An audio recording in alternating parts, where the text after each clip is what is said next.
Hi, I'm 218. Today we're going to explore the idea of slope. So we've already used slope a little bit, but we're going to really kind of dive into it a little bit more and a little bit more formally. Okay, so maybe you think of slope as the change in y over the change in x. That's what the triangle means. It's a delta, and it means the change in. So the change in y over the change in x. Maybe specifically you go y2 minus y1 over x2 minus x1. Or maybe you use this idea of rise over run. I will tell you, for me personally, I'm a big rise over run person. I'm a really big concept person, as you already know. Okay, so let's take a look at a quick example and find the slope between the points 2, 10 and 6, negative 1. Now in this video, since we've already talked about slope a little bit, I'm not going to go ahead and use the formula. I'm going to dive right into the concept of what does it mean to find the slope.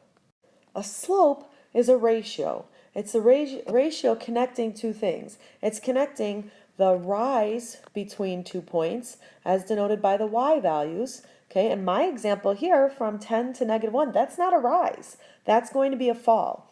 So it's the measure of the rise compared to the run. The run is how much did you travel left and right, as denoted by your x values.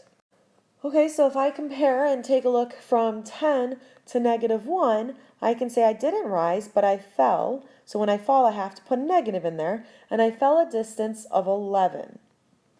Okay, so now let's do the same idea for the x's. So for the x's, okay, I started at 2 and I traveled to 6. So from 2 to 6, I traveled to the right and I ran, if you will, a distance of 4.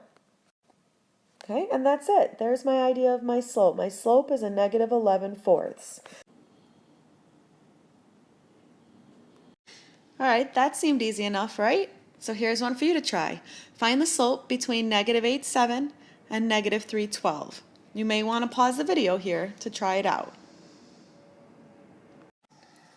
Okay, so let's see how you did. I tried to give you a little bit of a visual this time to maybe help out. I plotted the point negative 8.7 and I've plotted the point negative 3.12.